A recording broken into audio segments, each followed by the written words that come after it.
Sa voiture abandonnée est retrouvée dans une ville, des objets lui ayant appartenu dans une autre. De la terre sur des semelles de chaussures permettra finalement de démasquer le coupable. Un ouragan frappe une station balnéaire de Caroline du Nord. La population est évacuée. Mais comment, dans ces conditions privées de témoins, la police va-t-elle retrouver le coupable d'un meurtre épouvantable? Bonjour, soyez les bienvenus sur ce plateau pour 2 nouvelles affaires des enquêtes impossibles. Le théâtre de boulevard des siècles derniers a exploité sous toutes ses formes le thème du triangle amoureux.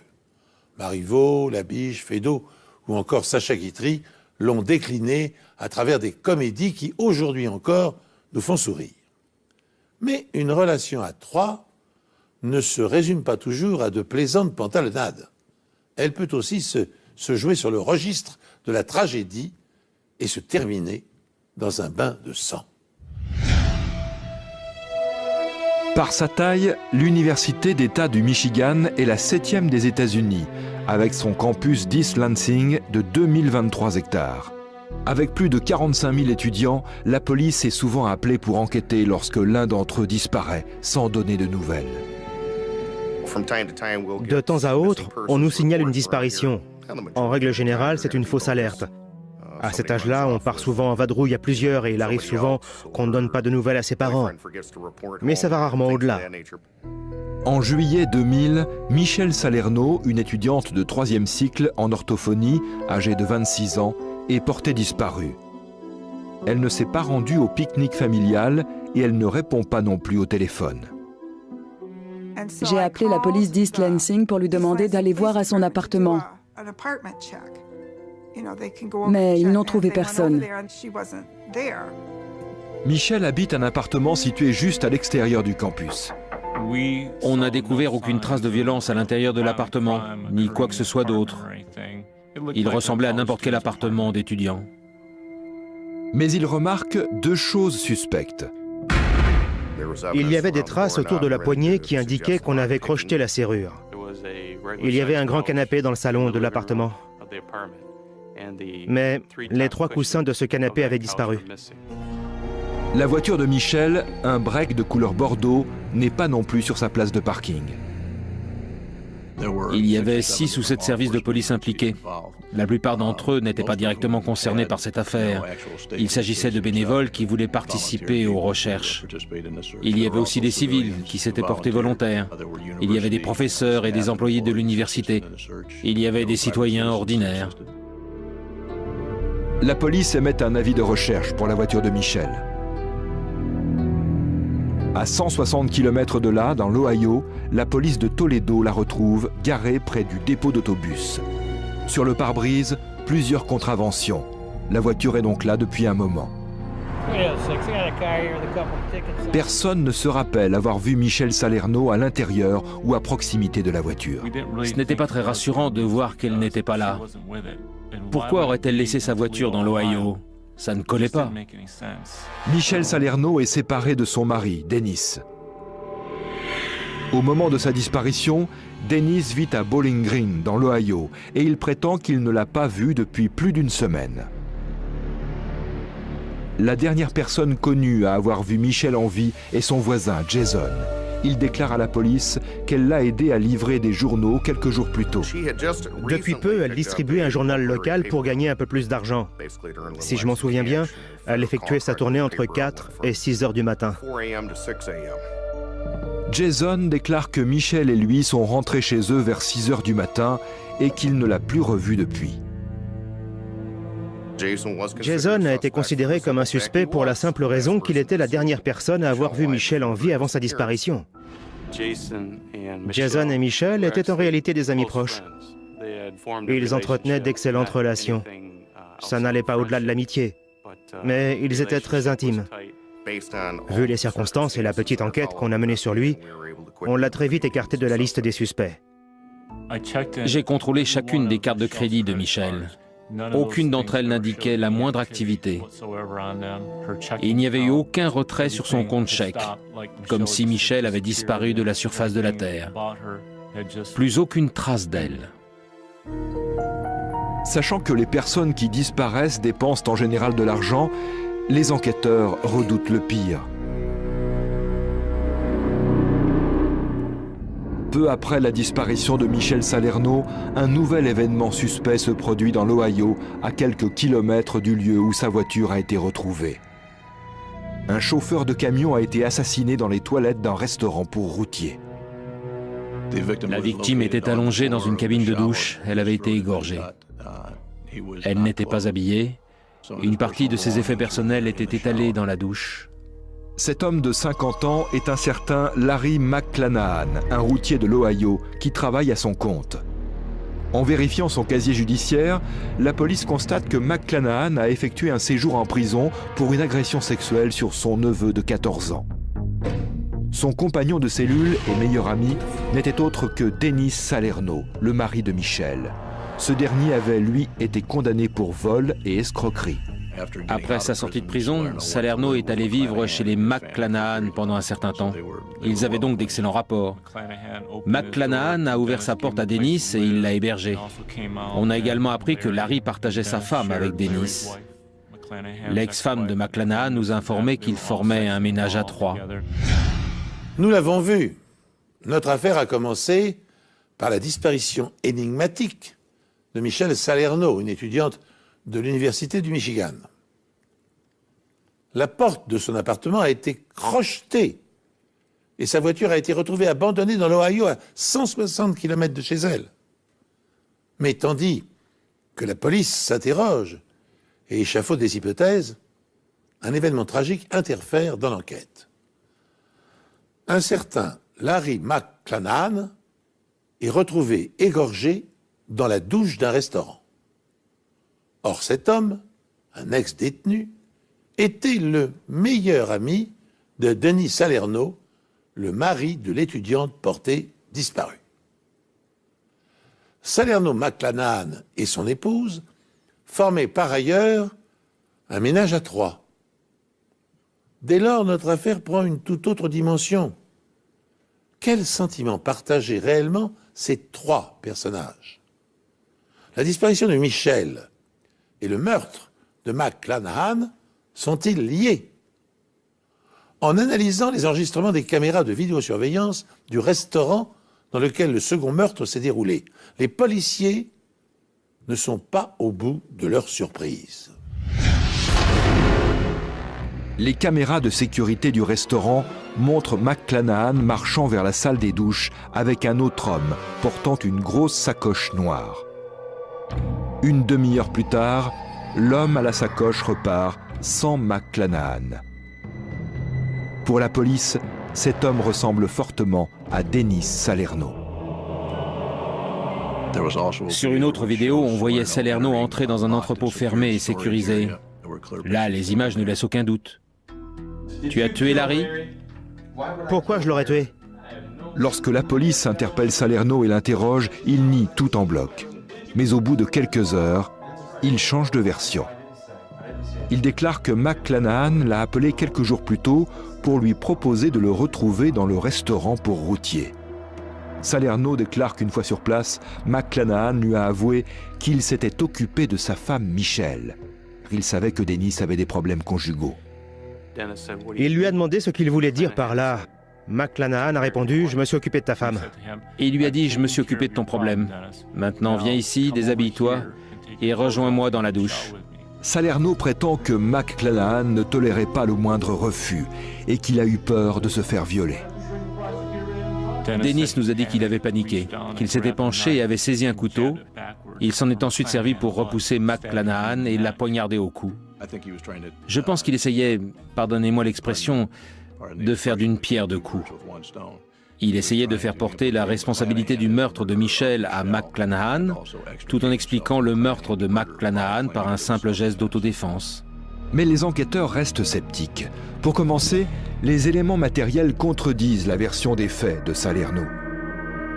On a découvert plus tard que la gorge de McClanahan était entaillée d'un bout à l'autre et qu'il avait pratiquement été décapité. Il apparaît clairement que McClanahan n'était aucunement en train d'agresser Salerno. Il avait été égorgé par derrière, il présentait des blessures défensives sur les bras, sans doute pour se protéger des coups de couteau. En fait, tout contredisait la version de Salerno.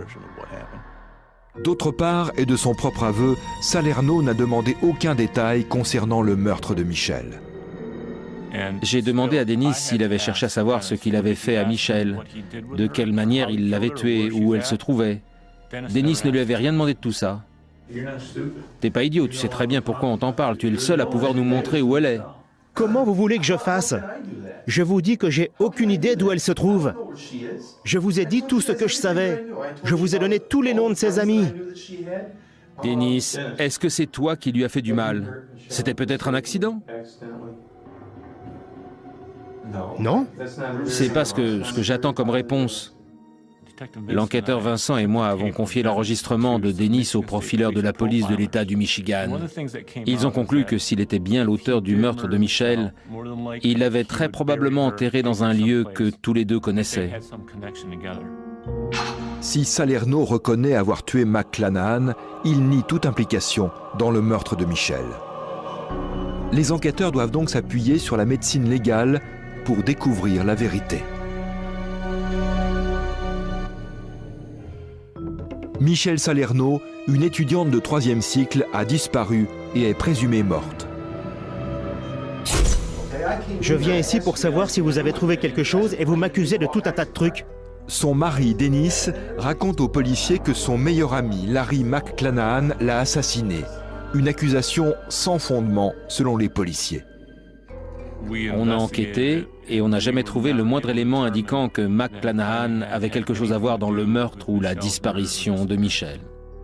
Curieusement, la police a retrouvé la voiture de Michel abandonnée à seulement 16 km du restaurant de routier où Salerno a tué McClanahan.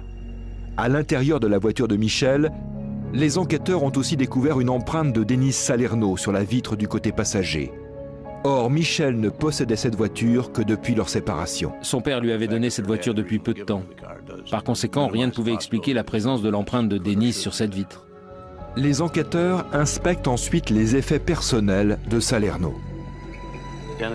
Dennis avait 2 entrepôts, un à DeWitt dans le Michigan et l'autre dans l'Ohio. Dans ces 2 locaux, il entreposait un peu tout et n'importe quoi. Il conservait tout ce qui lui appartenait ou qui lui avait appartenu. La police découvre des ordinateurs, des images pornographiques, du matériel de crochetage et une lettre de Michel adressée à un tribunal. On a trouvé de nombreux documents relatifs à une demande d'ordonnance de protection auprès du tribunal remplie par Michel et que Dennis ne pouvait absolument pas avoir en sa possession, à moins d'être entré dans son appartement et de l'avoir emporté. Je vous écris pour vous demander de m'accorder une protection contre mon mari.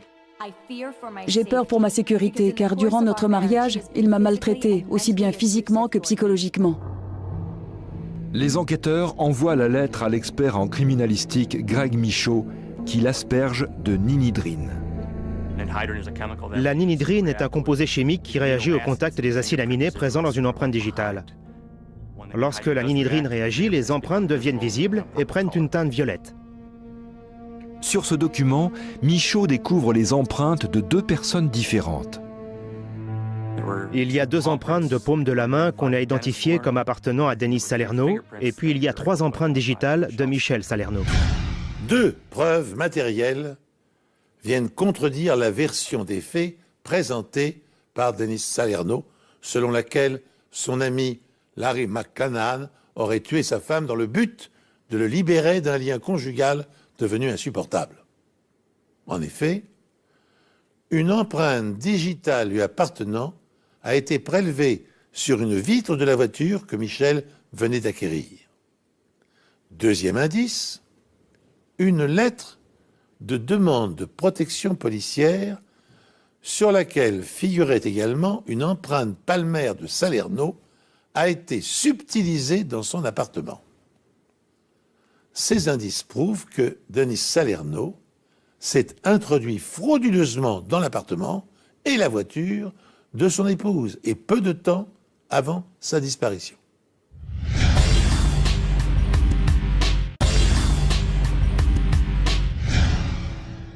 Cette lettre a été écrite le soir précédant son décès.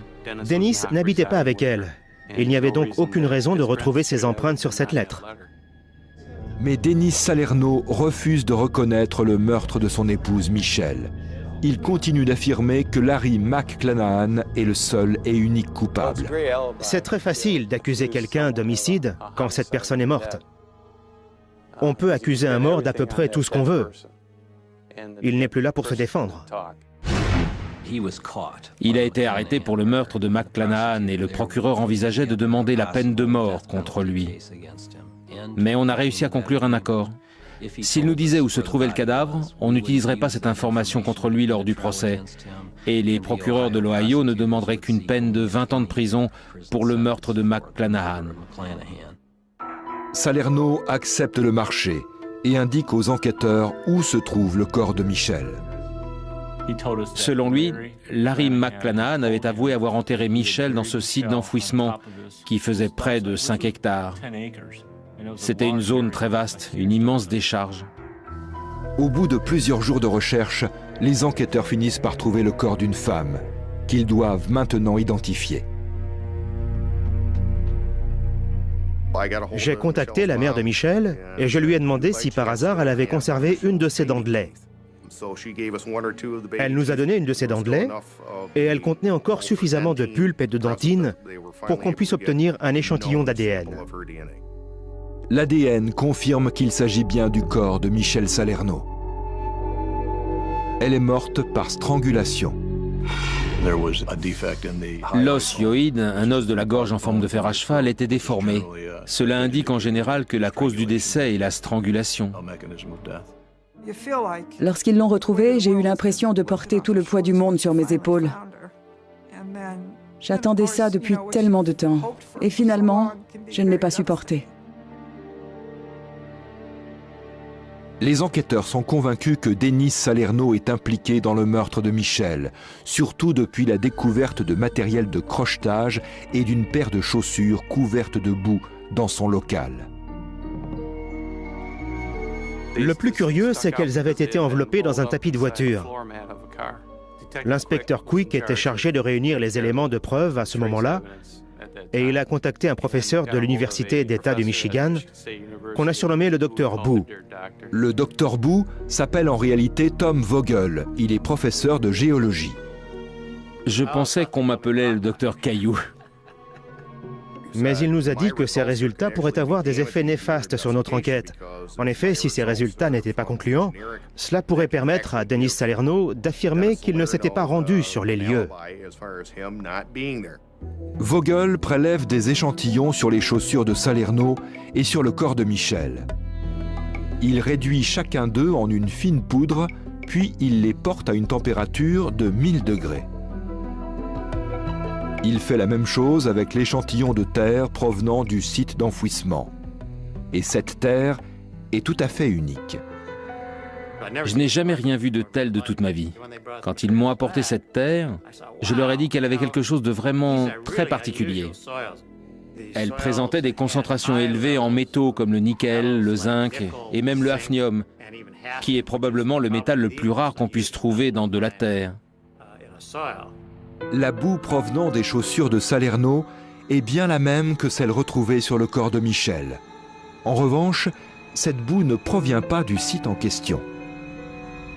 Le corps avait été déplacé. Michelle avait d'abord été enterrée ailleurs. La boue qui avait été directement en contact avec le corps ne contenait pas de traces de métaux lourds. Cela signifie que le corps de Michelle a d'abord été enterré dans un autre site. Et surtout, que c'est bien Denis qui s'est occupé de le faire. Cette terre est également la même que celle retrouvée dans les passages de roues de la voiture de Michelle. Grâce à tous ces éléments matériels, on avait maintenant la preuve qu'il avait lui-même enterré le corps de son ex-femme. Grâce à des traces de terre, à des fragments minéraux et végétaux, on peut prouver la présence d'un suspect ou d'un véhicule sur une scène de crime ou indiquer si un cadavre a été déplacé et ainsi orienter une enquête vers d'autres pistes. À Nancy, dans les années 1930, le professeur Parizeau, médecin légiste et criminologue, se livra à une expérience extraordinaire. Un jour que le sol était détrempé, il envoya l'un de ses étudiants faire une promenade dans les rues de la ville. À son retour, Parizeau examina les différentes couches de boue qui avaient adhéré aux semelles de ses chaussures. Il mit en évidence 4 couches différentes de poussière, de terre et de végétaux, particules de chaux, détritus de bois fraîchement coupés, traces cristallines mélangées à des molécules charbonneuses. Et grâce à ces éléments et à une parfaite connaissance de la ville, Parizeau parvint à tracer sur un plan l'itinéraire exact emprunté par l'étudiant. Et n'oublions pas qu'en 1930, des appareils comme le spectromètre de masse, qui permet de déterminer la composition des matériaux, n'existaient pas. Revenons-en à notre affaire. Il semble bien maintenant avéré que Denis Salerno soit le meurtrier de sa femme. Mais les enquêteurs se posent une ultime question. Quel était son mobile ? Des amis de Michel et de Denis Salerno affirment que leur relation était vouée à l'échec dès le départ. Ils se sont enfuis de chez eux ensemble après s'être rencontrés seulement 1 mois plus tôt. Les parents de Michel sont consternés. Je voulais juste en savoir un peu plus sur Denis, parce qu'on le connaissait à peine. Alors j'ai fait appel à un détective privé et il a découvert qu'il avait un passé de délinquant. Mais le plus dur, ça a été quand j'ai appris qu'ils allaient se marier. J'étais sous le choc.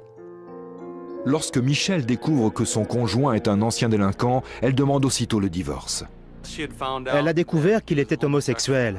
Elle a aussi découvert qu'il avait fait de la prison.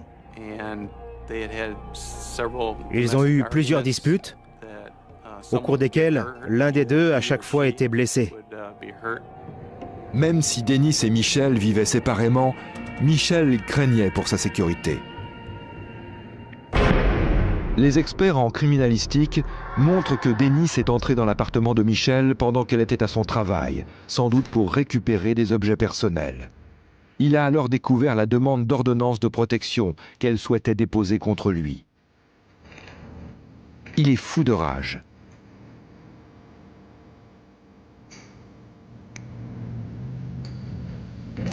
Lorsqu'elle rentre après sa tournée de distribution de journaux, il l'étrangle.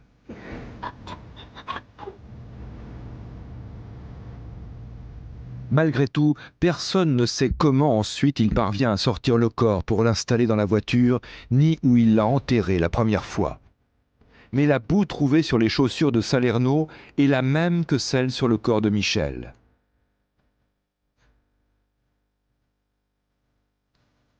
Par la suite, il a déterré le corps pour l'amener sur un site d'enfouissement dans l'Ohio. Puis il a abandonné la voiture de Michel, mais a laissé ses empreintes digitales sur la vitre. Pour brouiller les pistes, Salerno doit maintenant trouver quelqu'un susceptible d'endosser le meurtre de Michel. Et quel meilleur choix que son ancien compagnon de cellule, Larry McClanahan. Il l'attire dans le restaurant de routier et lui tranche la gorge.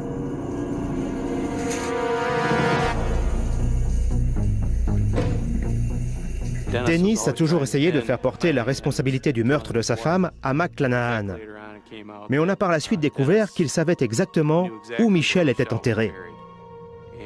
Et les chaussures qui ont été retrouvées dans le local de Denis, des chaussures qui lui appartenaient, étaient couvertes de boue. Cette boue était la même que celle trouvée sur le corps de Michel.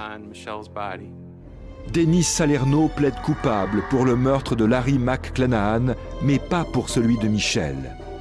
Il est cependant reconnu coupable dans les 2 affaires et condamné 2 fois à perpétuité, sans possibilité de remise de peine.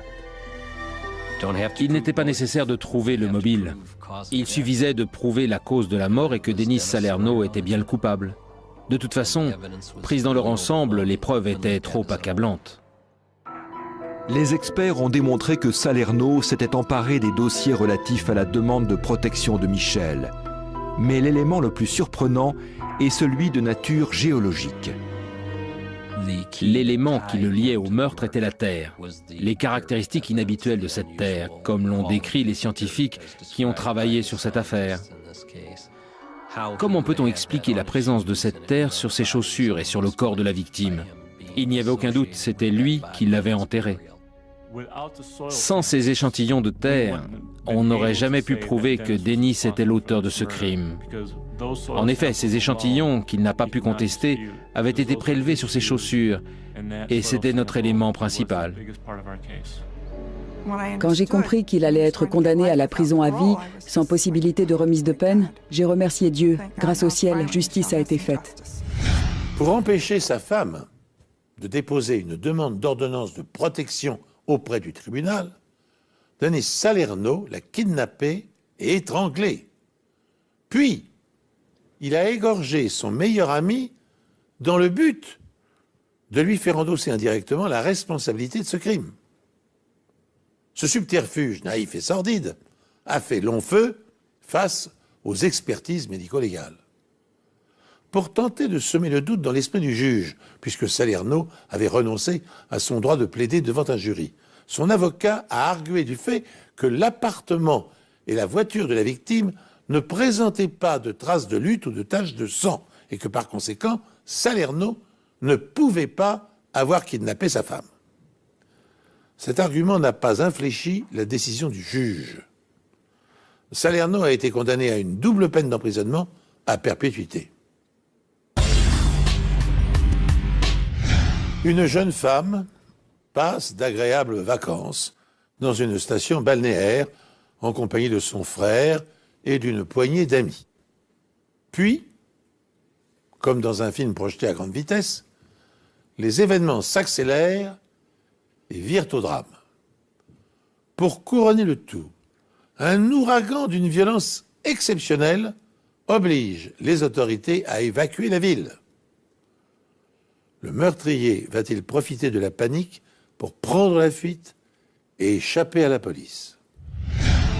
Les Outer Banks, en Caroline du Nord, sont une destination très prisée des vacanciers américains. Chaque année, près de 7 millions de touristes envahissent les plages de ce chapelet d'îles.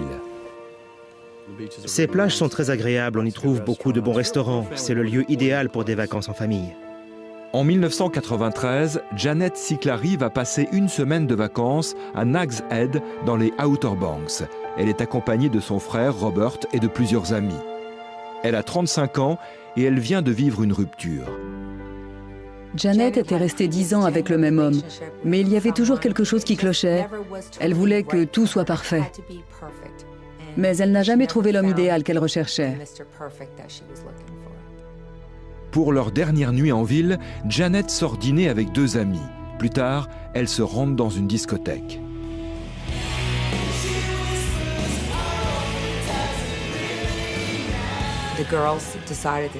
Les filles ont décidé de rentrer. Elles étaient fatiguées, elles voulaient préparer leur bagage.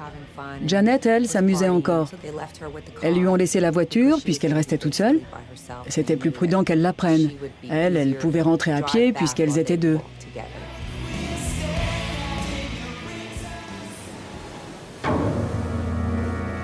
Tôt le lendemain matin, un éboueur découvre le corps de Janet sur la plage.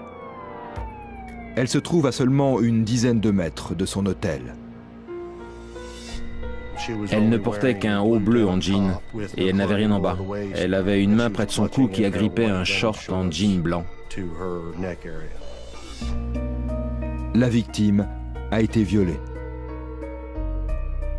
Une paire de baskets, pointure 42,5, est retrouvée près du corps. Il y a des chaussettes grises à l'intérieur.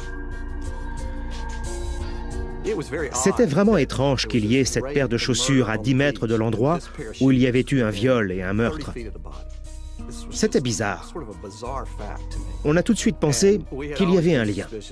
C'était impossible que ce soit une coïncidence. La police décide de ne pas révéler la cause du décès à la presse. Ainsi, si un suspect en parle, il y aura de fortes chances qu'il soit coupable. Janet partageait sa chambre d'hôtel avec son frère Robert. Il raconte à la police que sa sœur est rentrée vers 2h30 du matin. Robert dormait quand il l'a entendue arriver. Elle est entrée. Selon lui, elle a allumé une cigarette et posé son sac. Puis elle a dit quelque chose du genre « Je vais aller fumer dehors » et elle est sortie. Robert explique qu'il était à moitié endormi, mais que Janet était peut-être avec des amis. Il a eu l'impression d'entendre des voix à la porte, des gens qui murmuraient. Il s'est dit qu'elle était peut-être accompagnée, mais il n'en était pas vraiment sûr.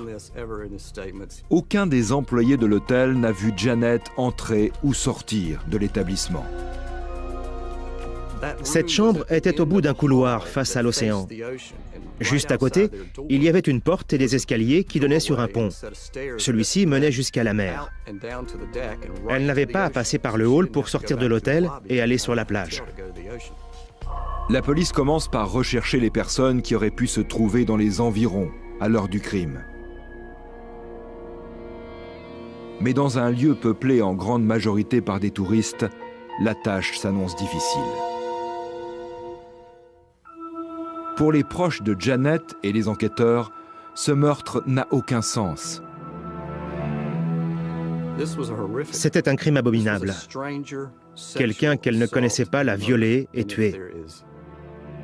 Je ne vois pas quel crime peut être plus horrible que celui-ci.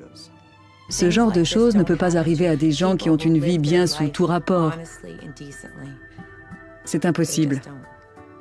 Le Carolinian était un hôtel assez grand. Il s'étendait du nord au sud sur des centaines de mètres. C'est donc une sorte de barrière pour le son. On ne peut pas entendre ce qu'il se passe sur la plage, sauf s'il s'agit de quelque chose de très bruyant comme un feu d'artifice ou un coup de feu. Janet Siclari, une ravissante jeune femme de 35 ans, a été retrouvée au petit matin, violée et tuée à une dizaine de mètres de son hôtel. Après avoir passé la soirée dans une boîte de nuit en compagnie de 2 amis, Janet s'était attardée quelques heures de plus, puis elle avait regagné la chambre qu'elle partageait avec son frère. Et ensuite, afin de fumer sans l'incommoder, elle était ressortie quelques minutes. Alors son agresseur l'avait-il suivi depuis le nightclub ou l'avait-il rencontré par hasard à proximité de la plage? Pour clarifier cette énigme, les enquêteurs tentent de reconstituer l'emploi du temps de la jeune femme la veille de sa mort. D'après ses 2 amis, la jeune femme a passé l'après-midi avec le barman de l'hôtel, Reed Powell. Le courant est immédiatement passé entre eux. Ils ont discuté. Je crois que Janet flirtait un peu avec Reed. Il était calme et timide. C'est sans doute ce qui plaisait à Janet.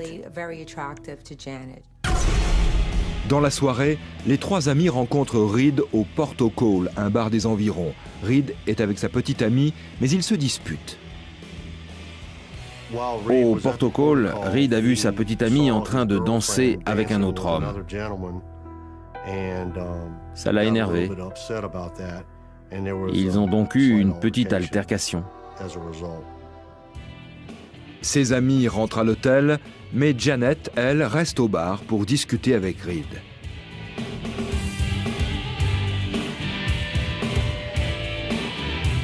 Il quitte le bar à la fermeture vers 2 heures du matin. Il a dit qu'il allait prendre un taxi. À ce moment-là, Janet lui a répondu que ce n'était pas la peine parce qu'elle pouvait le ramener. Elle devait passer devant chez lui pour aller jusqu'à son hôtel. Lors de l'interrogatoire, Reed Powell raconte que Janet l'a déposé chez lui, puis il a pris les clés de sa voiture et il est allé chercher sa petite amie. Il voulait se réconcilier avec elle. Sa petite amie travaillait au Carolinian. Il y avait des logements de fonction là-bas. Il s'agit du même hôtel que celui de la victime. Il s'est rendu au Carolinian en voiture. Il était dans sa voiture sur le parking en attendant le retour de sa petite amie. C'est là qu'il a vu Janet arriver à l'hôtel. Elle était seule quand elle est entrée. Il explique qu'il n'a pas parlé avec la jeune femme à ce moment-là. Il a vu sa petite amie lorsqu'elle est rentrée.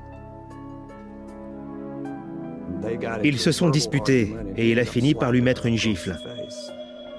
La conversation s'est terminée là-dessus. Ils sont repartis chacun de leur côté. Les enquêteurs lui demandent ce qu'il a fait en attendant sa petite amie. Sa réponse éveille leurs soupçons. Il avait faim, alors il avait apporté un couteau et un saucisson. Il est resté assis dans sa voiture à attendre le retour de sa petite amie. C'est une déclaration capitale qui peut l'impliquer dans le meurtre de Janet Siclari. La victime a été poignardée sur la plage cette nuit-là, mais la police n'a pas divulgué cette information au public. Sans réaliser la portée de sa déclaration, Reed Powell vient de dire qu'il était à une dizaine de mètres de la scène de crime avec un couteau dans la main. Reed Powell est devenu le suspect numéro 1 dans cette affaire.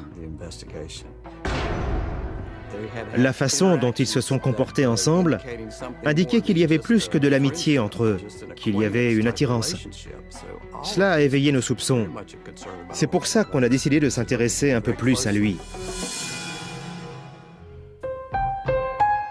L'enquête sur le meurtre de Janet Siclari a commencé depuis à peine un jour, lorsque les conditions météorologiques deviennent catastrophiques. L'ouragan Emily, une tempête de catégorie 3, s'abat sur les côtes de Caroline du Nord. Sur toute l'île, c'était le branle-bas de combat. L'évacuation avait été ordonnée à cause de l'ouragan. Il a fait beaucoup de dégâts. Nous avons perdu la scène de crime. Nous avions aussi peur de perdre les témoins. 80 000 personnes sont évacuées, mais le suspect numéro 1, Reed Powell, reste en ville. Pour nous, il n'y avait qu'une personne qui pouvait être suspectée, c'était Reed. C'était le seul à qui nous avions beaucoup parlé. Il s'est intégré à notre cercle d'amis. La pluie est souvent le cauchemar des spécialistes de scènes de crime, car elle efface les indices, brouille les empreintes et peut, le cas échéant, dissoudre les traces biologiques contenant de l'ADN. Mais dans l'affaire qui nous concerne, il ne s'agit pas d'une simple averse. Un ouragan s'est abattu sur les côtes de la Caroline du Nord. Ces cyclones tropicaux d'une extrême violence sont capables d'arracher arbres, toitures, de soulever des vagues gigantesques et de causer des dégâts considérables. Autre conséquence dramatique sur notre enquête. Par mesure de précaution, plus de 80 000 touristes ont été évacués de la station balnéaire. Si le meurtrier de Janet Siclari se trouvait parmi eux, les policiers n'auront plus aucune chance de l'appréhender. Alors pour l'instant, ils n'ont d'autre choix que de concentrer leur investigation sur le seul suspect qu'ils peuvent interroger, Reed Powell, le barman de l'hôtel avec qui Janet avait sympathisé.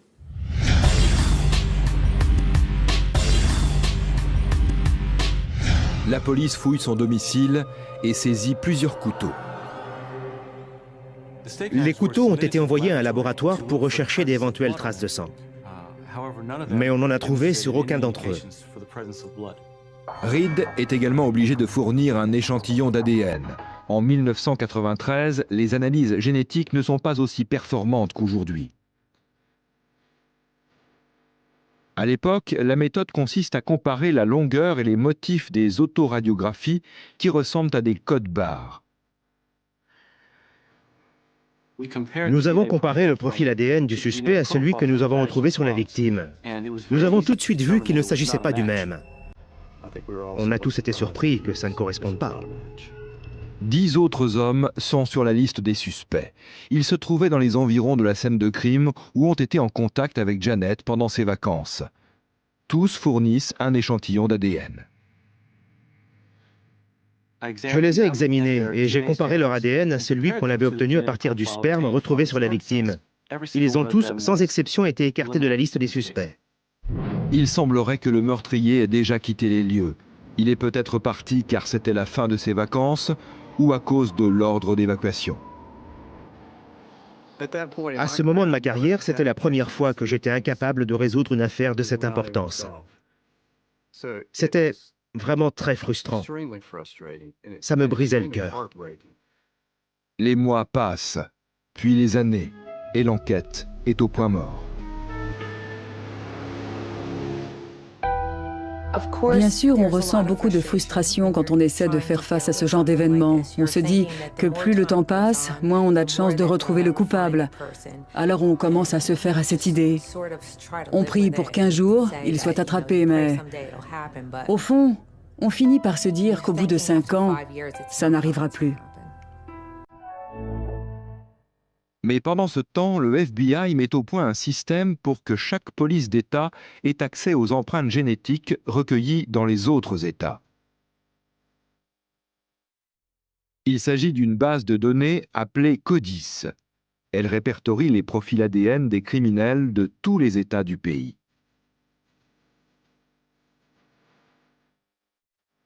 Ainsi, en 1997, près de 5 ans après le meurtre de Janet Cicclari, les autorités de Caroline du Nord entrent le profil ADN du meurtrier dans la base de données du FBI.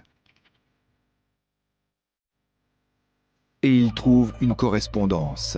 Il s'agit de l'ADN d'un homme vivant en Caroline du Nord, à 1 heure du lieu du meurtre. C'était la première fois qu'on obtenait un résultat pour une affaire non résolue, pour un homicide où il n'y avait aucun suspect. Ce n'était encore jamais arrivé dans notre État. Afin d'être en mesure de comparer rapidement les profils génétiques de délinquants aux indices ADN recueillis sur les scènes de crime, des banques de données informatisées offrent aux enquêteurs des centaines de milliers de références. Dans notre affaire, l'enquête concernant le meurtre de Janet Cicclari est au point mort depuis 5 ans. L'emploi du CODIS, le système américain d'indexation des profils ADN, va-t-il permettre de rouvrir le dossier et de rendre enfin justice à la mémoire de la jeune femme? L'ADN appartient à Thomas Jabin Berry. Ce pêcheur de 32 ans est un délinquant sexuel notoire. L'homme a notamment été condamné pour une agression sur une adolescente âgée de 12 ans. Berry affirme qu'il est innocent. Elle n'avait pas 12 ans, elle en avait 14. J'ai les papiers avec moi. Elle avait 13 ans et elle allait en avoir 14, un truc dans ce genre-là. Mais on a eu des relations consenties. Elle n'avait que 12 ans. C'était une enfant. Les enquêteurs retrouvent Berry en prison. Il purge une peine pour avoir violé les conditions de sa liberté conditionnelle. Il lui montre des photos de Janet Cicclari et lui demande s'il l'a déjà vue. Dans un premier temps, il prétend ne pas la connaître. Mais au cours d'un autre interrogatoire, il dit se rappeler vaguement d'elle. J'ai sûrement couché avec Janet Cicclari. Ça ne fait aucun doute puisque mon ADN a été retrouvé, mais c'était des relations sexuelles consenties. Je ne l'ai pas tué, je ne suis pas un meurtrier. Il ment quand il dit qu'il a eu des rapports sexuels consentis avec elle. C'est un tissu de mensonges. Les preuves indiquent clairement qu'il s'agit d'un viol suivi d'un meurtre. Il y avait 2 crimes dans cette affaire, un viol et un meurtre. L'ADN nous permettait de désigner l'auteur du viol de Janet Cicclari. En revanche, ça ne nous permettait pas de prouver qu'il l'avait tuée. En quête de preuves, la police va s'intéresser aux chaussures retrouvées près du corps de la victime. Et elles vont peut-être s'avérer extrêmement utiles. Thomas Jabin Berry est le principal suspect du meurtre de Janet Cicclari. Il reconnaît qu'il était à Nag's Head au moment des faits, mais il affirme qu'il a eu des relations sexuelles consenties avec la victime. J'ai eu beaucoup de relations sexuelles avec des femmes sur la plage. Je ne sais même pas combien. On se rencontre, on commence à marcher ensemble et à parler, puis une chose en entraîne une autre. Ça m'est arrivé plusieurs fois dans ma vie. C'est comme ça que j'ai rencontré ma première femme. Mais son passé montre qu'il n'a rien d'un saint. En tout, une douzaine de victimes avaient été agressées par Thomas Berry. On a même découvert qu'il avait violé l'une d'elles sur la plage. Berry avoue qu'il a pris de la drogue la nuit du meurtre. Il était sur la plage cette nuit-là. Il faisait sûrement la fête quelque part. Il a bu et il a consommé du crack. Il l'a reconnu dans sa déposition. À cette époque-là, il passait le plus clair de son temps à se droguer au crack. Pour les amis et la famille de Janet, il est impossible que celle-ci ait eu des relations sexuelles avec un étranger. Ça ne lui ressemblait pas. Elle n'était pas du genre à avoir une histoire d'un soir ou des aventures. Elle avait 35 ans. Ce qu'elle recherchait, c'était plutôt la stabilité. Elle voulait une relation durable et sérieuse.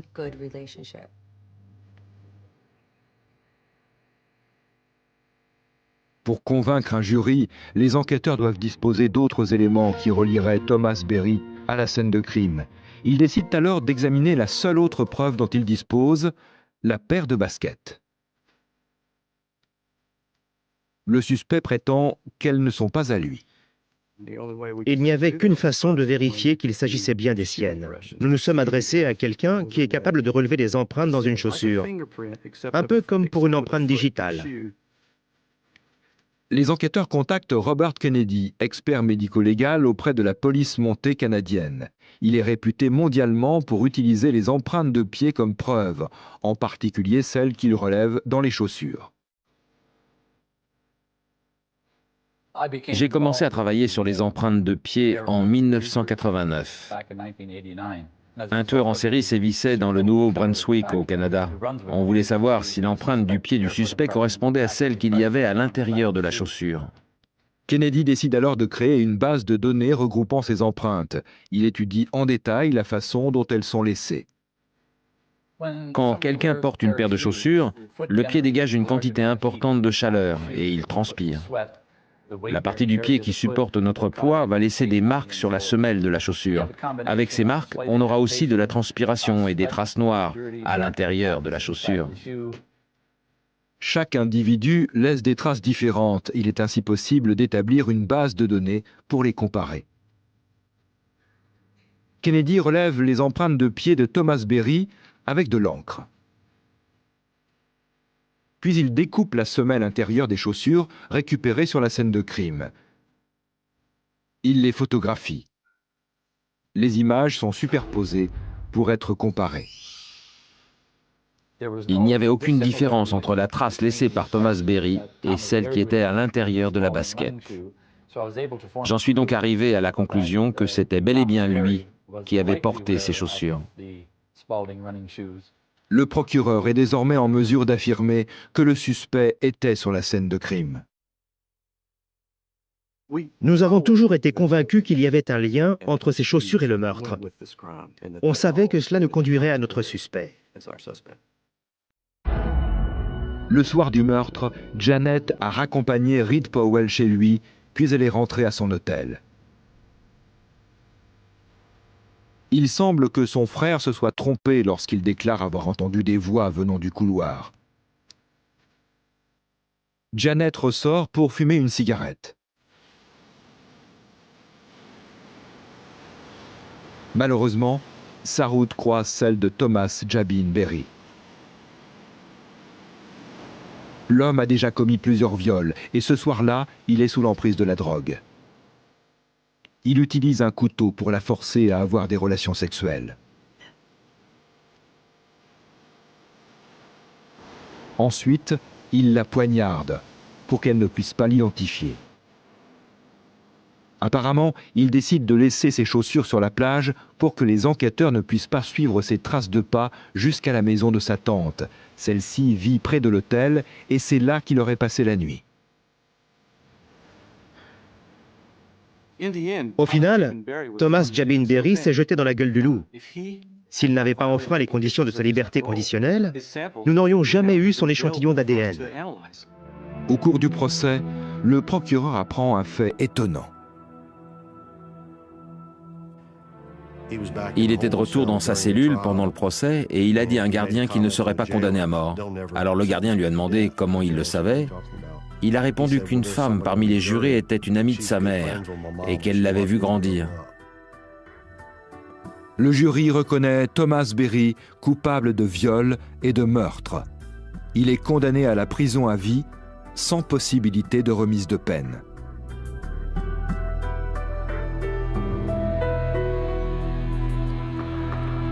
Malgré toutes les preuves qui l'accablent, il clame toujours son innocence. J'ai essayé de faire appel et d'obtenir un nouveau procès, mais ça n'a pas marché. Je me suis dit que cette émission pourrait m'aider. Ça attirera peut-être l'attention sur mon dossier. Je lui ai dit que c'était un menteur. Ça ne fait aucun doute. On le voit, avec toutes les preuves qu'on a trouvées. Ces preuves sont irréfutables. Thomas Berry était bel et bien avec Janet Siclari la nuit du 28 août. C'est un fait établi. Nous l'avons prouvé, et plus aucun doute ne plane sur sa culpabilité. Si M. Berry affirme le contraire, c'est un menteur. Au procès, des policiers ont témoigné de l'agonie cauchemardesque de Jeannette Siclari, retrouvée recroquevillée en position fétale, le visage lacéré, la veine jugulaire et le larynx sectionnés. Selon le médecin légiste, Jeannette serait restée consciente quelques minutes. Elle aurait essayé de ramper sur le sable en direction de l'hôtel dans l'espoir d'y trouver de l'aide. Puis, après s'être vidée de tout son sang, elle aurait succombé à ses blessures. Il va sans dire qu'avant l'utilisation de la méthode de comparaison d'ADN dans les enquêtes criminelles à la fin des années 1980, jamais cette enquête n'aurait pu aboutir. Thomas Berry Jabin aurait-il allongé la liste de ses victimes par l'agression sexuelle d'une préadolescente de 12 ans? C'est probable. Sachez encore qu'au terme d'un procès de 13 jours, le jury a reconnu Jabin coupable de viol et d'homicide. Après avoir échappé de justesse à une sentence de mort, il purge, depuis une quinzaine d'années, une peine de réclusion à perpétuité. Cette émission est maintenant terminée, merci d'avoir suivi. Je vous retrouverai très prochainement sur cette antenne pour un nouvel épisode des Enquêtes Impossibles.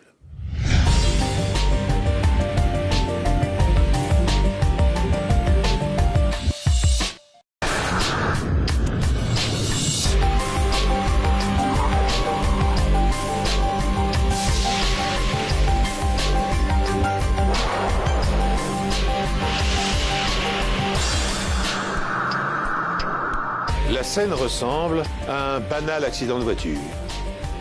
Jusqu'à ce qu'un agent de la sécurité routière, sans formation médico-légale, soupçonne qu'il s'agit de toute autre chose.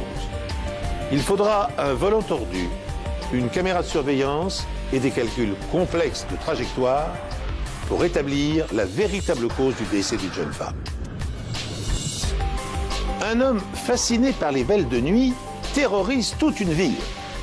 Une course contre la montre s'instaure pour mettre hors d'état de nuire ce tueur multirécidiviste. Le temps presse, car c'est apparemment une personnalité au-dessus de tout soupçon. Sans son arrogance, une vieille basket et un fragment de projectile, la police ne l'aurait peut-être jamais arrêté. Soyez les bienvenus sur ce plateau. Deux nouvelles histoires inédites sont au menu des Enquêtes Impossibles d'aujourd'hui. L'affaire que nous allons suivre tout de suite raconte le combat d'un modeste agent de la circulation pour établir la vérité contre l'avis d'experts scientifiques chevronnés. Tony Snyder, agent de la sécurité routière, rentre chez lui après son service de nuit. Il reçoit alors un appel concernant un accident de la route à la sortie de Princeton, dans le Minnesota. C'était peut-être à 15 km de chez moi. Alors j'ai accepté d'y aller. Lorsque Snyder arrive, il s'aperçoit que cet accident a mis en cause deux véhicules.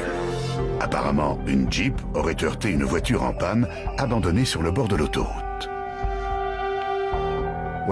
Quand j'ai rencontré l'adjoint, il m'a informé qu'il y avait un mort, la passagère de la Jeep rouge. L'autre véhicule accidenté était inoccupé. J'ai vu les ambulanciers s'occuper d'un homme qui était couvert de sang et qui hurlait. Le conducteur de la Jeep, Steve Ollerman, est hospitalisé d'urgence dans le secteur. La passagère de Steve, sa femme Deborah, âgée de 41 ans, est morte. Tout le monde la connaissait. Elle était très appréciée. Les gens n'en revenaient pas, ils étaient sous le choc. Tous ceux qui connaissaient Deb l'aimaient beaucoup. Elle savait mettre de l'ambiance. Les gens appréciaient sa compagnie parce qu'elle était agréable à fréquenter. Steve Ollerman, le conducteur de la voiture accidentée, est soigné pour des blessures sans gravité. Les analyses toxicologiques n'ayant pas révélé la présence de drogue ou d'alcool dans son organisme, il quitte l'hôpital et explique aux enquêteurs qu'après avoir fait des courses, il a regagné son domicile en compagnie de Deborah, son épouse. Soudain, sa Jeep a quitté la route sans explication et a heurté un véhicule en stationnement. Je lui ai dit, vous vous rappelez ce que vous avez heurté? Il a répondu, oui, j'ai percuté une voiture. J'ai demandé, vous savez où était la voiture? Il a répondu, oui, elle était sur le bas-côté. J'ai dit, vous avez vu la voiture quand vous l'avez percutée? Et il a répondu, oui, j'ai vu les feux arrière. Ensuite, je lui ai demandé s'il avait essayé d'éviter la collision et il a répondu qu'il n'avait pas eu le temps de le faire. Le côté avant droit de la Jeep percute le côté arrière gauche de la voiture garée. Steve affirme qu'il roulait à 100 km/h au moment de l'accident. Sa ceinture était alors attachée, mais pas celle de Deborah. Ça ne lui ressemblait pas du tout, elle était très pointilleuse pour la ceinture de sécurité. Et elle insistait toujours pour que les autres la mettent aussi. Lors de l'autopsie de Deborah, le médecin légiste découvre des fractures du crâne et la preuve que son cerveau a été violemment secoué à l'intérieur du crâne, d'un côté à l'autre. Les découvertes du médecin qui a pratiqué l'autopsie laissent à penser que c'est un accident de voiture qui a causé la mort. Les traumatismes et les blessures qui ont été observés, la fracture du crâne, les lésions du cerveau, tout cela peut concorder ou aurait pu concorder avec un décès causé par un accident de voiture. Bien que l'agent Tony Snyder ne soit pas médecin et n'ait aucune formation médico-légale, il a du mal à croire au rapport du légiste. J'en étais malade quand je l'ai entendu prononcer ces mots, parce que je me suis dit que j'étais dans une impasse.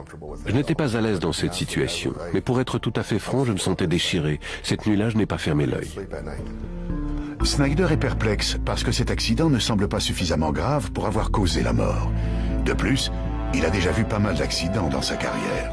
J'ai déjà vu des accidents où les gens avaient la tête qui était carrément passée à travers le pare-brise, mais ils arrivaient à parler. Alors que là, le pare-brise n'était pas cassé, il était simplement craquelé. Snyder trouve aussi que la quantité de sang présente dans la voiture ne concorde pas avec les blessures de Deborah. Il y avait beaucoup de sang dans le véhicule. Je n'avais jamais vu autant de sang dans un accident de toute ma vie. Et pourtant, j'en ai vu des centaines. Médecins légistes et enquêteurs concluent que la mort de Deborah Ollermann est due au traumatisme crânien qu'elle a subi lors du choc entre les deux voitures. Tony Snyder ne partage pas ce point de vue.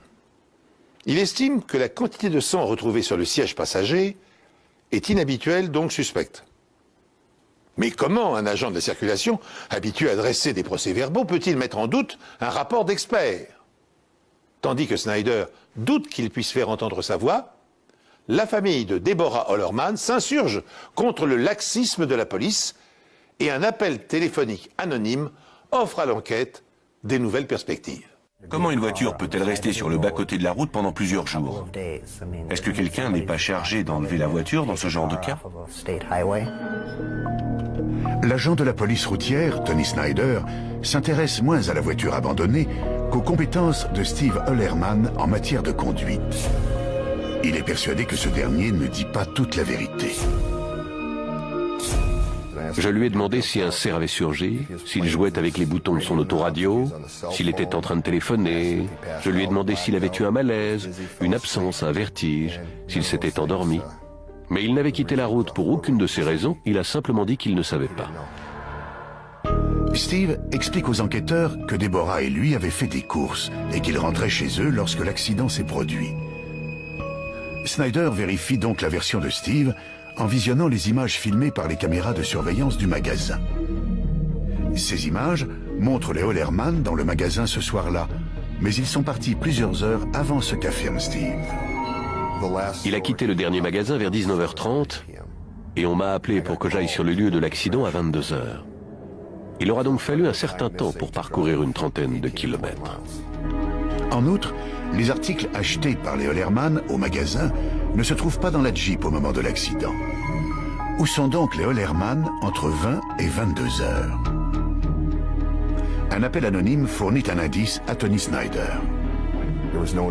Il n'y avait pas de nom, pas de moyen d'identifier la personne. On nous a simplement appelé pour nous dire que Steve Ollermann avait une liaison. Ça a éveillé notre intérêt. On s'est dit qu'il y avait des éléments qui nous échappaient dans cette affaire et qu'on devait vraiment se pencher dessus. Bizarrement, Tous les amis de Deborah sont au courant de cette liaison, et il semble que Deborah le soit aussi. Elle était au courant de cette liaison et elle comptait le mettre au pied du mur. C'était certain. Ses amis nous l'ont dit. Les enquêteurs finissent par découvrir l'identité de la petite amie de Steve. Elle travaille dans l'hôpital de la région, où Steve est superviseur de laboratoire. Lorsqu'on l'interroge, elle avoue ouvertement cette liaison. En fait, elle a dit qu'ils se voyaient depuis 1 an. Ils étaient amoureux, ils sortaient ensemble, et elle a reconnu qu'elle avait eu les rapports sexuels ce jour-là, dans son chalet. Le chalet est la résidence d'été des Hollerman à Green Lake. Il ne se trouve qu'à 2 km du lieu de l'accident. Avec un mandat, les enquêteurs fouillent le chalet et trouvent des preuves confirmant la version donnée par la petite amie de Steve. Il y avait un lit qui, de toute évidence, avait servi récemment d'une façon ou d'une autre. Les enquêteurs découvrent aussi que Steve et Deborah sont passés au chalet avant l'accident de voiture. Plusieurs des articles achetés ce soir-là se trouvent à l'intérieur du chalet. Snyder décide donc d'examiner de plus près la Jeep des Hollerman ainsi que le lieu de l'accident. Steve affirme qu'il roulait à 100 km/h au moment de la collision. Les experts en reconstitution d'accident ont les moyens de le confirmer. Si une voiture est percutée à l'arrêt, la distance qu'elle parcourt après l'impact indique à quelle vitesse elle a été percutée. Cette théorie repose sur une des lois physiques de Newton, à savoir la conservation du moment cinétique. Quand un objet en frappe un autre, comme dans cette expérience, son moment est transféré à l'autre. Par conséquent, la vitesse de la première bille est égale à celle de la dernière. Le poids des 2 voitures, plus la friction entre les pneus et la surface de la route, sont à prendre en compte dans l'analyse. Un coefficient de friction n'est en fait qu'une mesure précisant combien la surface est glissante. C'est donc un élément capital. Mais il y a autre chose. Les angles qui entrent en jeu dans l'approche et le départ de la zone d'impact pour les véhicules impliqués dans une collision semblable. Skoglund utilise un équipement topographique pour mesurer la distance parcourue par la voiture garée après l'impact, ainsi que les angles d'impact. Un programme informatique réalise les calculs physiques et fournit les résultats. La Jeep de Steve roulait à une vitesse d'environ 65 km/h lorsqu'elle a percuté la voiture garée et non pas à 100 km/h comme le prétend Steve. Ces calculs prouvent aussi que Steve aurait eu assez de temps pour éviter la voiture à l'arrêt. Il avait un peu plus de 2 secondes entre le moment où il a quitté la chaussée et l'impact. Il a reconnu qu'il avait vu les feux arrière du véhicule, qu'il n'avait pas fait d'embarder, qu'il n'avait pas freiné, en prétendant qu'il n'avait pas eu le temps. La première intuition de l'agent Tony Snyder se confirme, alors que de nouveaux indices étoffent le dossier. Tout d'abord, Steve Hollerman avait une maîtresse, et sa femme menaçait de le quitter s'il ne mettait pas fin à sa liaison. Ensuite, les calculs d'impact et de trajectoire de la Jeep attestent que Hollerman a menti aux policiers en affirmant qu'il roulait à 100 km/h au moment de l'impact. Enfin, il est étrange que Deborah n'ait pas survécu à un choc apparemment sans grande gravité. Preuve à l'appui, les enquêteurs se rallient bientôt à l'hypothèse de Tony Snyder. Il conclut avec lui que puisque Deborah n'a pas péri accidentellement, elle a été tuée par son mari. La famille de la jeune femme accueille cette nouvelle avec stupéfaction et incrédulité. Les gens se disaient, pauvre homme, il a perdu sa femme, il souffre depuis 1 mois. Et maintenant on lui fait ça. Mais Tony Snyder, l'agent de la sécurité routière, craint que Steve n'ait commis le crime parfait. Je n'en ai pas dormi pendant plusieurs nuits. Pour le repas de Pâques chez mes parents, je n'ai pratiquement rien mangé. Ils ont cru que j'étais fâché contre eux, que j'en voulais à la famille, ou bien que j'étais malade. J'étais tellement obsédé par cette affaire que ça me coupait l'appétit. J'avais peur de me retrouver dans une impasse. De ne pas pouvoir élucider cette affaire, je n'arrivais à déboucher nulle part. Puisque l'autopsie de départ a conclu à la mort accidentelle de Deborah, Snyder demande un deuxième avis au docteur Janice Amatuzio. J'ai regardé les photos du véhicule, je ne les avais pas encore vues, et j'ai regardé les blessures. Je me suis dit qu'il y avait quelque chose qui nous échappait et qu'il fallait davantage enquêter sur cette affaire. Il y avait beaucoup trop de sang à l'intérieur du véhicule. Le docteur Amatuzio désire examiner personnellement la Jeep des Ollermann. Il faut dire que l'avenir de Steve Ollermann était en jeu. La vérité sur la mort de Deborah Ollermann était en jeu. S'il y a une chose qu'il ne faut surtout pas oublier, c'est qu'on avait pour but de découvrir la vérité.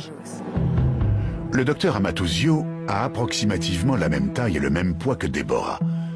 Elle fait donc quelque chose d'extraordinaire. Elle enfile une tenue de protection et monte dans la voiture tachée de sang. C'était un peu sinistre. Ça donnait à réfléchir. Je me suis rendu compte que j'étais assise à l'endroit où Deborah Ollermann était assise juste avant de mourir.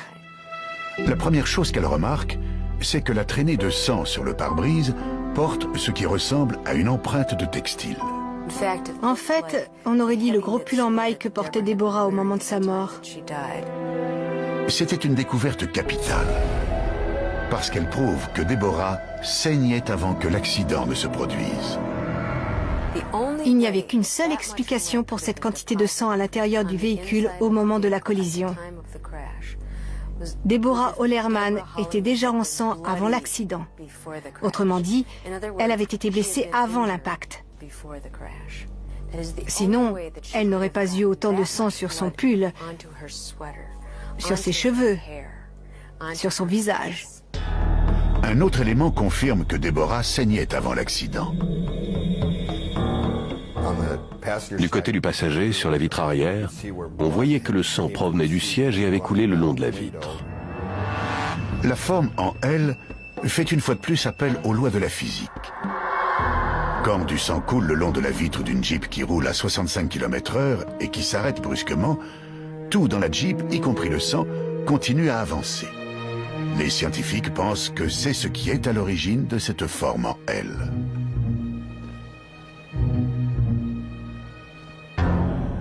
Ces trois dernières preuves sont capitales pour comprendre les événements qui ont précédé et suivi la collision.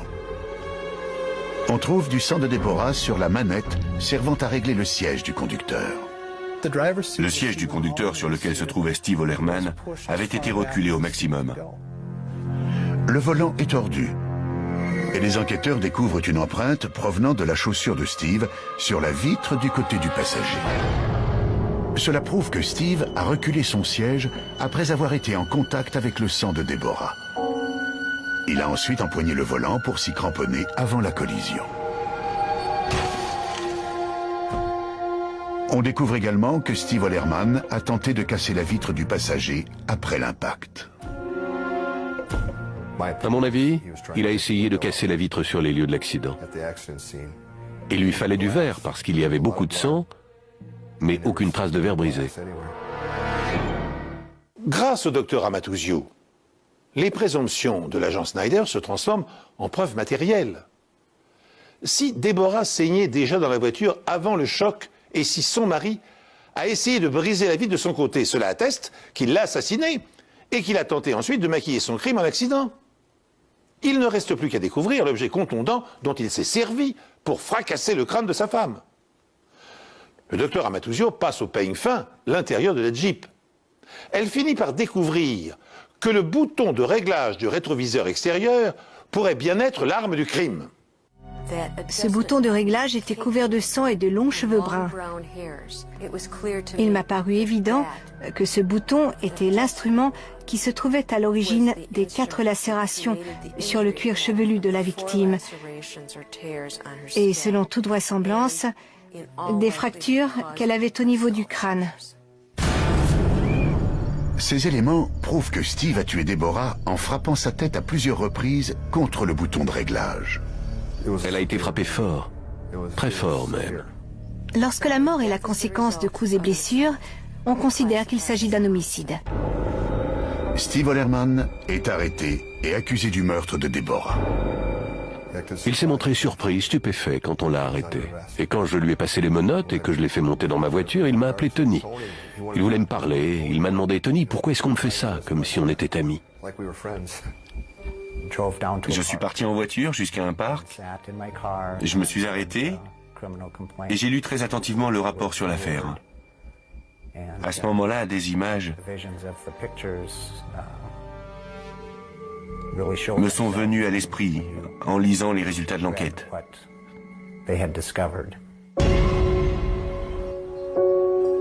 La maîtresse de Steve Ollermann avoue avoir passé l'après-midi avec Steve dans le chalet d'été des Ollermann. Plus tard dans la soirée, vers 19h, Steve et sa femme Deborah vont faire des courses ensemble et rapportent leurs achats au chalet. Deborah a pu s'apercevoir que Steve était venu peu de temps avant avec sa maîtresse.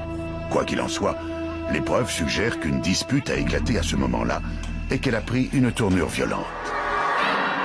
Alors qu'il est dans la Jeep, Steve frappe à plusieurs reprises la tête de Deborah contre le bouton du rétroviseur et la vitre, entraînant les lésions cérébrales qui la tueront. Steve essaie alors d'imaginer un moyen de camoufler le meurtre. Alors qu'il rentre chez lui en voiture, il voit un véhicule garé sur le bas-côté de la route et décide de simuler un accident.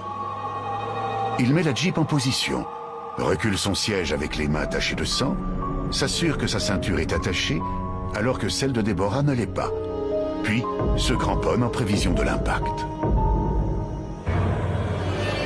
La Jeep parcourt une quarantaine de mètres à 65 km/h et va droit dans le côté arrière gauche de la voiture à l'arrêt.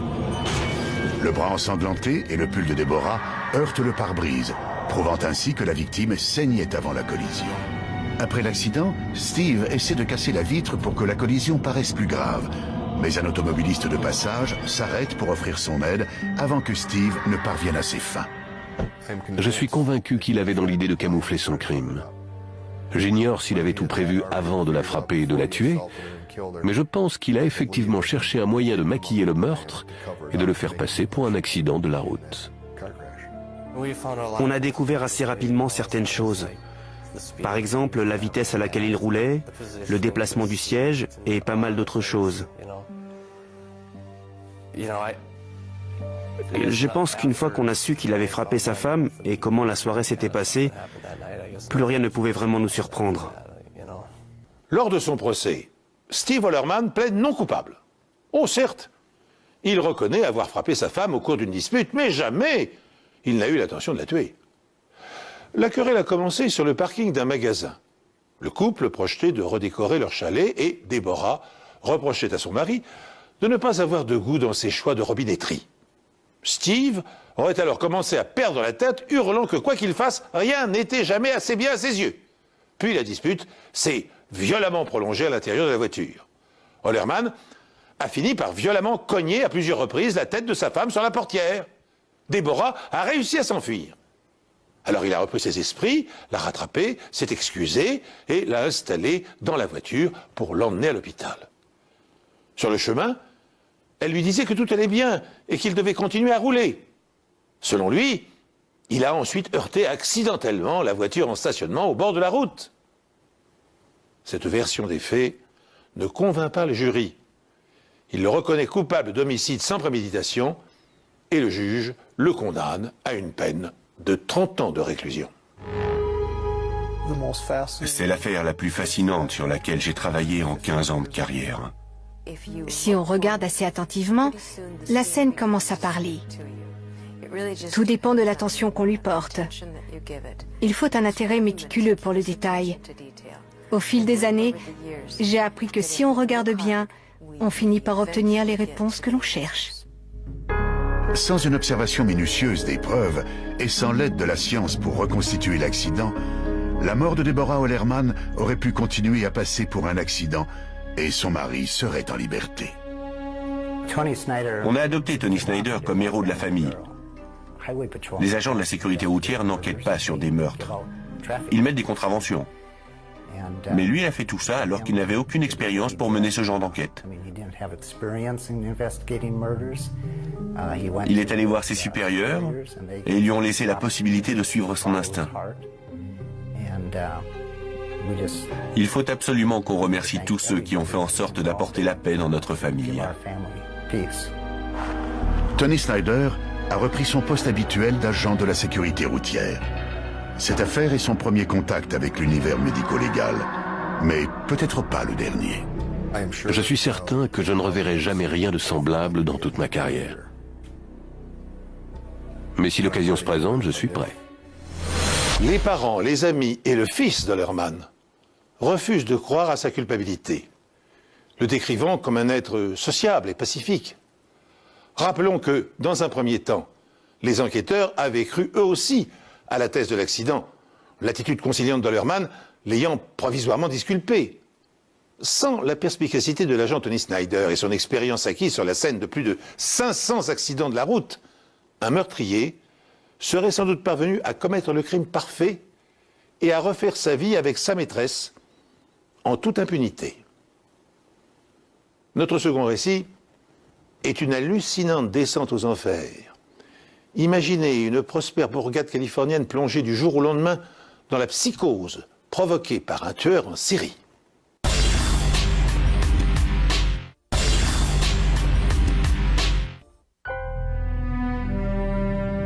L'agriculture est un secteur privilégié à Bakersfield, en Californie. Le climat y est agréable, le relief plat et le système d'irrigation des plus sophistiqués.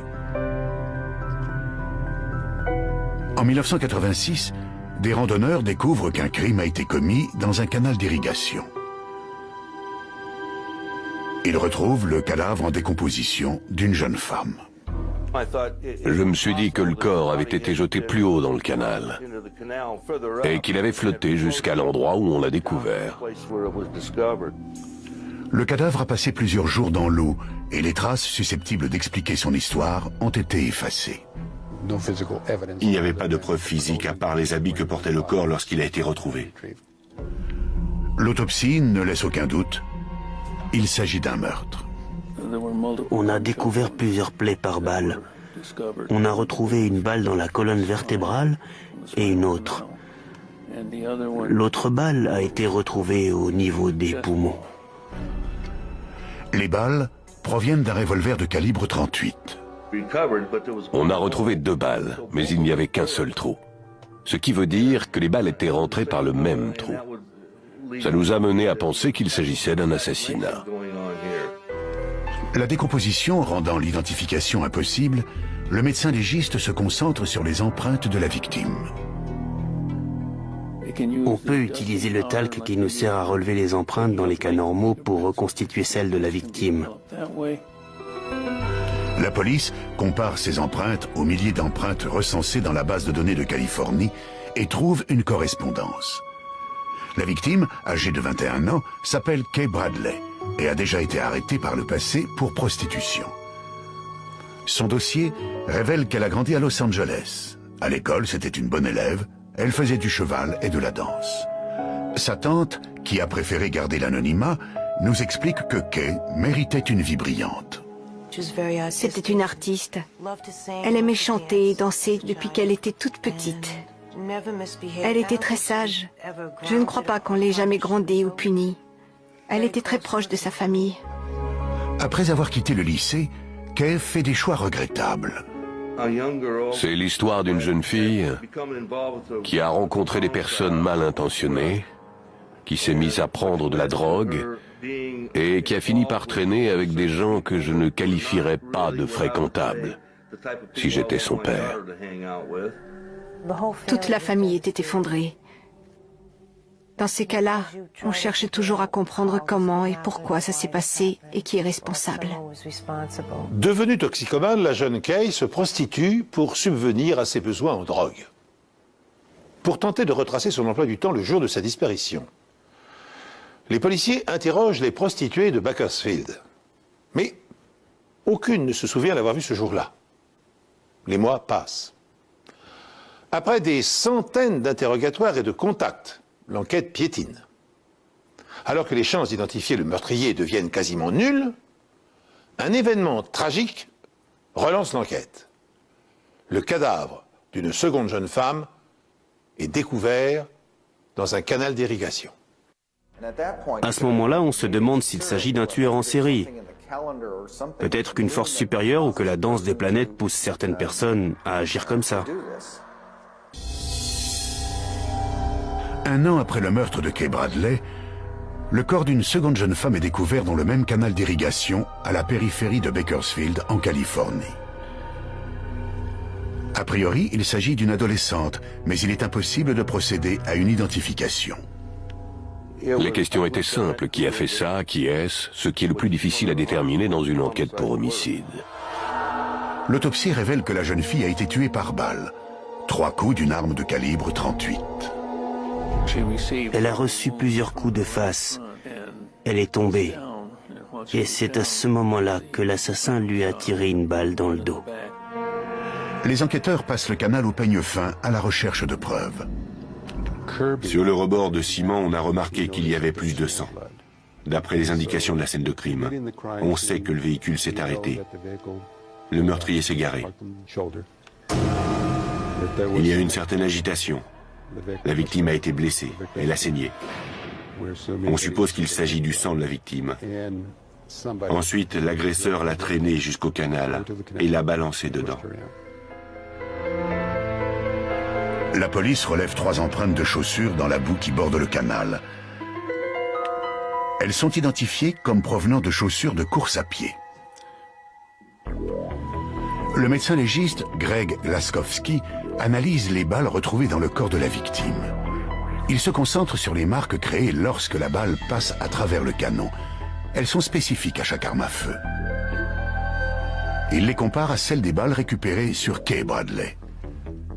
Elles correspondent parfaitement.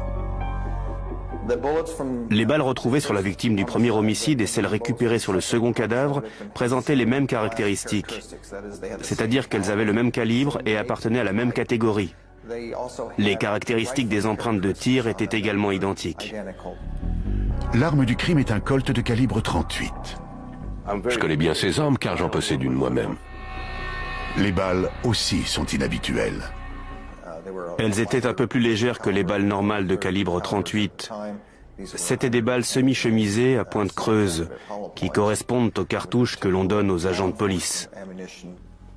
À cette époque, je me suis dit une fois de plus qu'on devrait chercher le coupable parmi les agents de police, les agents de sécurité ou les gardiens de prison. Car le meurtrier ne s'était pas débarrassé de l'arme. Il l'avait gardée. La première chose à faire pour les enquêteurs, c'est identifier la jeune fille.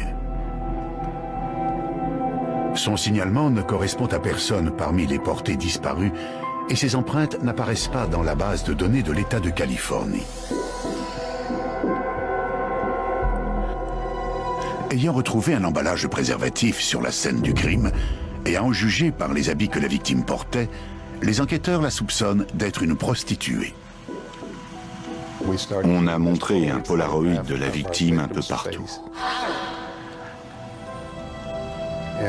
Et dès le premier soir, on a eu la chance de tomber sur une prostituée qui a reconnu la jeune fille et qui se souvenait de l'avoir vue.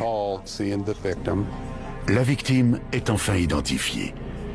Il s'agit de Tracy Clark, âgée de 15 ans. Elle avait fait une fugue et quitté sa ville de Seattle. La dernière fois que son amie prostituée l'a vue, elle était avec un client à bord d'un véhicule peu commun. Elle a aperçu Tracy Clark monter à bord du véhicule et c'est la dernière fois qu'elle a été vue vivante. Son amie a dit que le véhicule était une camionnette de couleur claire, équipée pour le camping avec des vitres en plastique sur les côtés. 2 jeunes femmes ont été tuées à Bakersfield dans des conditions similaires et jetées dans un canal.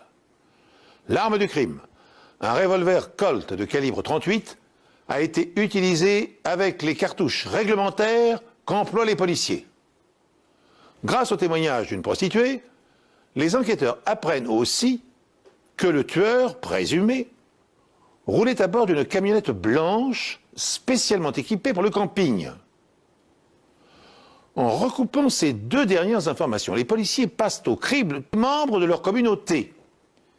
Ils découvrent bientôt qu'un de leurs collègues possède un pick-up qui correspond au signalement. Son propriétaire se nomme David Rogers. Il est shérif adjoint et, comble d'ironie, il est l'ancien partenaire de l'inspecteur Solis chargé de l'enquête. On a fait équipe pendant, je ne sais pas, 2 ou 3 ans dans ces eaux-là. Il me prêtait main forte et je faisais la même chose pour lui. On buvait des cafés ensemble. Le shérif adjoint Rogers, un vétéran des forces de police, est très apprécié et hautement respecté. Pour voir si son véhicule correspond à celui dans lequel Tracy est montée, les enquêteurs font une expérience plutôt inhabituelle. Je suis passé prendre le témoin chez elle. Je lui ai dit qu'on allait faire un tour et que je voulais voir si elle reconnaissait un véhicule. L'inspecteur Ledge lui montre plusieurs véhicules du même type dans Bakersfield. Mais le pick-up qu'elle identifie sans hésiter est garé devant la maison du shérif adjoint Rogers. Tout d'un coup, elle s'est mise à hurler, « C'est cette camionnette, c'est celle-là. Allez l'arrêter, il faut l'arrêter. » Je lui demande si elle en est sûre, et elle me répond, « J'en suis certaine. » Lors de son interrogatoire, Rogers nie toute implication dans les meurtres. Son arme de service, un Magnum 357 Smith & Wesson, n'est définitivement pas l'arme du crime et rien n'indique que Rogers ait jamais possédé un Colt de calibre 38. Les enquêteurs et l'accusation ne peuvent se contenter de simples soupçons sur la culpabilité de Rogers. Mon métier, c'est de présenter assez de preuves pour pouvoir passer la barrière du doute. Nous avons une juridiction qui détermine dans quel cas on doit douter et dans quel cas tout est clair. Il faut aller au-delà du simple doute, des premiers soupçons. Il faut être sûr que c'est cette personne et pas une autre qui a commis ce crime. Pour l'instant, la police de Bakersfield a 2 meurtres non résolus et un suspect qui fait partie des forces de l'ordre sur les bras. Les enquêteurs décident de retourner voir le témoin qui a vu la 2e victime, Tracy Clark, entrer dans la camionnette pour voir si elle peut identifier le conducteur. Pour cela, il lui montre des photos d'identité de 6 hommes différents. J'ai dit au témoin que j'allais lui montrer une série de photographies parmi lesquelles se trouvait peut-être celle du coupable. J'ai précisé qu'elle ne devait pas se sentir obligée de donner une réponse positive. La réponse est immédiate. Elle a dit que c'était l'homme qui était au volant de la camionnette dans laquelle Tracy est montée la dernière fois que quelqu'un l'a aperçue vivante. Elle a identifié Rogers, David Rogers. À ce moment-là, je n'ai pas voulu y croire. C'était inconcevable pour moi qu'un shérif adjoint soit coupable du meurtre de 2 prostituées. Une fois de plus, le shérif adjoint Rogers nie toute implication dans les meurtres. Le fait que ce soit des collègues qui l'interrogent semble rassurer Rogers. Il adopte une attitude plus que décontractée lors des interrogatoires. C'est là qu'il commet une erreur. Il pose ses pieds sur le bureau. Puis, l'inspecteur Mike Ledge se rappelle un détail. J'ai baissé les yeux, j'ai regardé ses chaussures et j'ai reconnu les semelles qui avaient laissé des empreintes près du corps de Tracy Clark. Est-il possible que Rogers, un officier de police expérimenté, porte les mêmes chaussures lors de son interrogatoire que lors du meurtre qu'on le soupçonne d'avoir commis? Les enquêteurs envoient les chaussures de Rogers à l'analyste scientifique Greg Laskowski. Au centre, il y avait un logo qui m'a permis d'identifier la marque. La taille des chaussures correspondait aux empreintes et j'ai remarqué un détail dans la semelle. Laskowski enfonce la semelle de la chaussure de Rogers dans un mélange de talc, de détergent et de poudre d'argile très fine.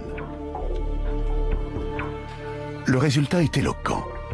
Laskowski trouve le même dessin et les mêmes découpures dans l'empreinte de la chaussure de Rogers que dans celle retrouvée sur la scène du crime. Ça m'a fait un choc de constater que la chaussure de David Rogers correspondait aux empreintes relevées sur la scène de crime. Mais pour le procureur, Sarah Rials, ça ne suffit pas. On peut très bien mettre 3 boules de glace dans une coupe sans pour autant que ce soit un banana split. Pour ça, il faut des bananes. Quant à la crème fouettée et le brandy, ils ne sont là que pour faire joli. Ce sont les bananes qui supportent le tout. À l'arrière de la camionnette de Rogers, la police trouve des dizaines de dessous féminins, des photos de prostituées nues et un Colt de calibre 38. C'était incroyable. Je ne saurais dire ce qu'on avait dans la tête à ce moment-là. On se demandait si c'était possible que ce soit lui ou si c'était juste une coïncidence. Pour savoir s'il s'agit de l'arme du crime, les enquêteurs tirent dans une cuve remplie d'eau pour arrêter la balle. Ça ralentit la balle relativement vite, sur une distance comprise entre 30 et 60 cm. La balle atterrit tranquillement au fond de la cuve où on peut facilement la récupérer.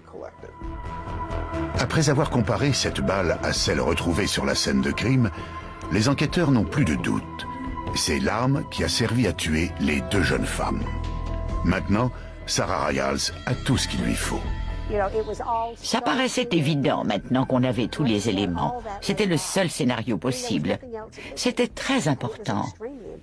Juges, procureurs et policiers disposent à présent de suffisamment de preuves matérielles pour inculper le shérif adjoint David Rogers. L'arme retrouvée dans son véhicule est celle qui a abattu les deux jeunes femmes. L'empreinte des semelles de ses chaussures de sport est identique à celle découverte près du canal. Et des sous-vêtements féminins étaient entassés dans le coffre de sa camionnette. Un dernier détail reste à élucider. D'où provient le Colt dont Rogers s'est servi pour commettre le double meurtre?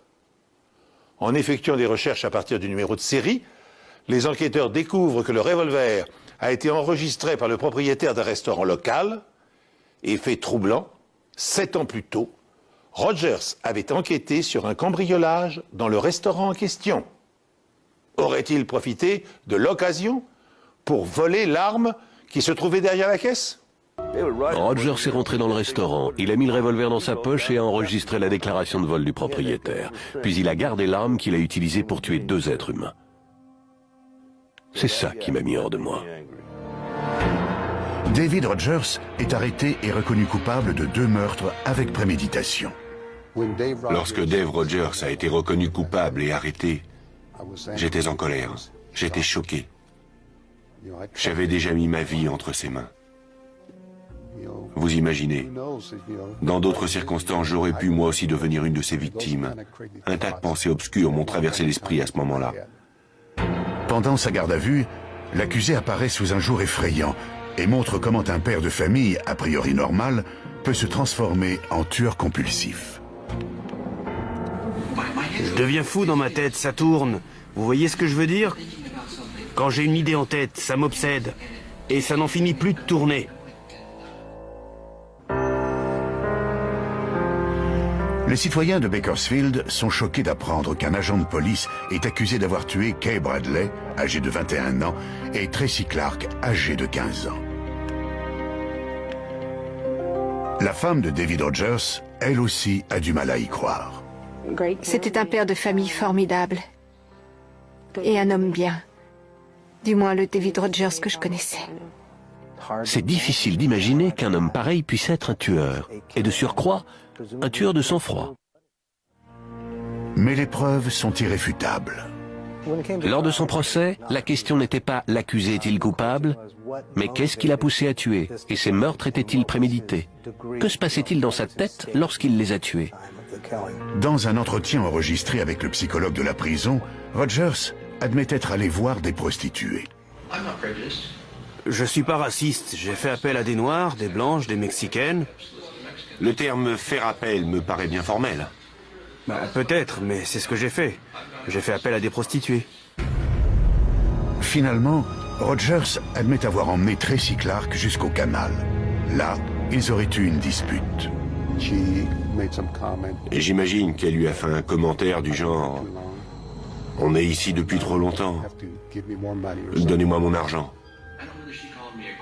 Je sais plus si elle a dit que j'étais un pédé, une tapette ou un truc du genre, mais je crois qu'elle a dit que j'avais des préférences sexuelles bizarres. Rogers affirme qu'il a éjecté Tracy de sa camionnette, mais qu'elle s'est plantée devant, décidée à ne plus bouger. Il dit aussi qu'elle l'a menacé de porter plainte contre lui.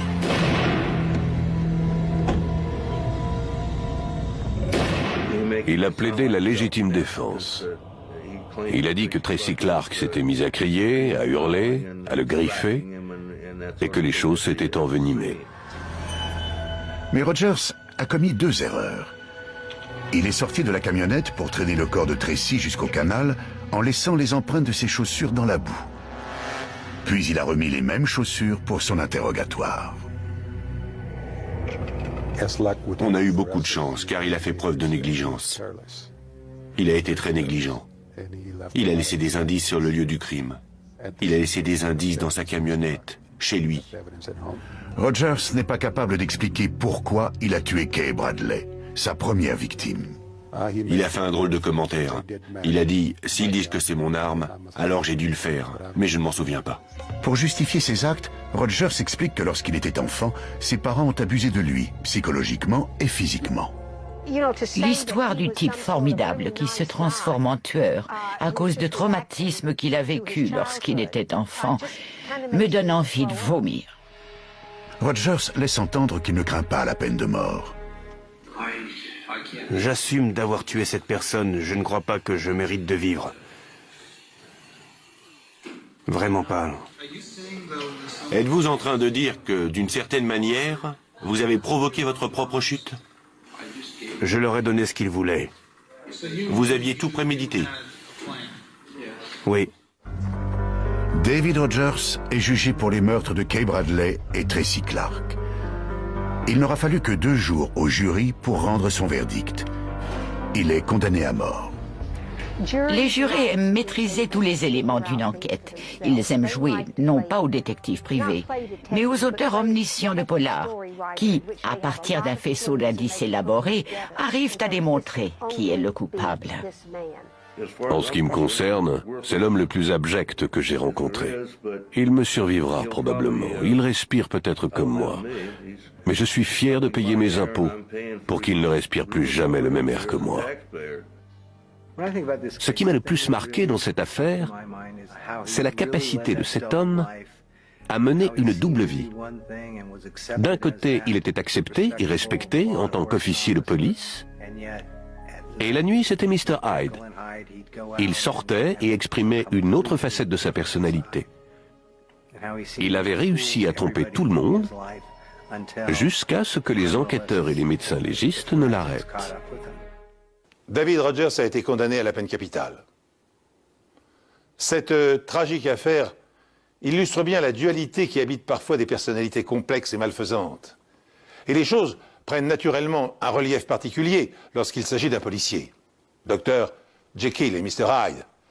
Shérif compétent le jour, tueur de sang-froid la nuit, Rogers était un homme à 2 visages, capable du meilleur comme du pire. Une question se pose néanmoins.